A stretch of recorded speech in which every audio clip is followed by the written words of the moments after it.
असम में पिछले कुछ दिनों से प्रशासन की ओर से मॉक ड्रिल की जा रही है। इसी कड़ी में दीपहू में भी मॉक ड्रिल की गई। इसमें प्रशासन ने सभी विभागों के आपसी कोऑर्डिनेशन का जायजा लिया। डॉन बॉस्को कॉलेज में इस मॉक ड्रिल को आयोजित किया गया। इस दौरान छात्रों को संभावित दुश्मन के हमले जैसे आपातकालीन स्थितियों से निपटने, ब्लैकआउट प्रक्रिया और घायलों को तुरंत अस्पताल पहुंचाने की ट्रेनिंग दी गई।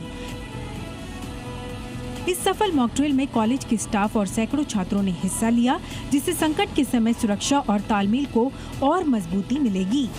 असम की बात करते हैं, जहां के कछार जिले से एक बड़ा हादसा सामने आ गया है, जहां झटिंगा नदी पर बन रहा एक निर्माणाधीन पुल अचानक से ही भरभरा कर गिर गया। अब इसी के बाद इस पुल के निर्माण कार्य की गुणवत्ता और सुरक्षा मानकों पर सवाल उठने लगे हैं। हादसे के वक्त इस पुल पर काम चल ही रहा था कि इसी बीच इस पुल का एक हिस्सा टूटकर नदी में समा गया। हादसे से मौके पर अफरा तफरी का माहौल हुआ और मजदूरों में दहशत फैल गई। हालांकि हादसे में कोई हताहत नहीं हुआ। तस्वीर में कंक्रीट के बने मोटे मोटे पिलर नजर आ रहे हैं।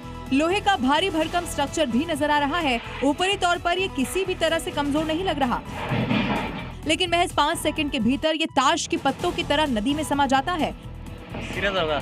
प्रशासन ने इस पूरे मामले की जांच के आदेश दे दिए हैं और ये पता लगाया जा रहा है कि आखिर इतनी बड़ी चूक हुई कैसे। बंगाल के पश्चिम मिदनापुर से एक बड़ी अनोखी तस्वीर सामने आ गई है। यहाँ लोगों ने तेज रफ्तार से गाड़ियां चलने वाले लोगों को सबक सिखाने के लिए हैरान कर देने वाला रास्ता चुन लिया है। इलाके में आए दिन हो रहे हादसों के विरोध में ग्रामीणों ने सड़क से गुजरने वाले ड्राइवरों को रसगुल्ला खिलाया और उनसे वाहन की गति धीमी रखने की भावुक अपील भी की। गांव वालों की माने तो पिछले कुछ दिनों में यहां तेज रफ्तार के चलते बहुत हादसे हुए हैं, जिसमें कई लोगों की जानें गई हैं, जिससे परेशान होकर लोगों ने ये कदम उठाया है। ग्रामीणों ने साफ किया है कि अगर अब भी रफ्तार कम नहीं हुई तो उग्र आंदोलन होगा। साथ ही सड़क पर स्पीड ब्रेकर लगाने के लिए प्रशासन को पत्र भी भेजा गया है।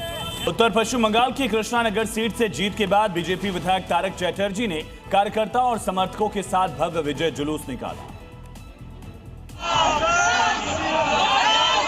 इस सीट से बीजेपी प्रत्याशी तारक चटर्जी ने टीएमसी को 78,000 वोटों से हराया था। इतने बड़े मार्जिन से जीत के बाद विधायक का जोश हाई है। हालांकि इससे पहले भी ये सीट बीजेपी के पास थी, लेकिन इस बार जीत का मार्जिन काफी ज्यादा है। इसीलिए कृष्णानगर में लोकल कार्यकर्ताओं ने जीत पर भव्य जश्न मनाने के साथ ही पूरे शहर में ढोल नगाड़े के साथ बाइक रैली भी निकाली और जीत पर जमकर डांस किया और जश्न भी मनाया।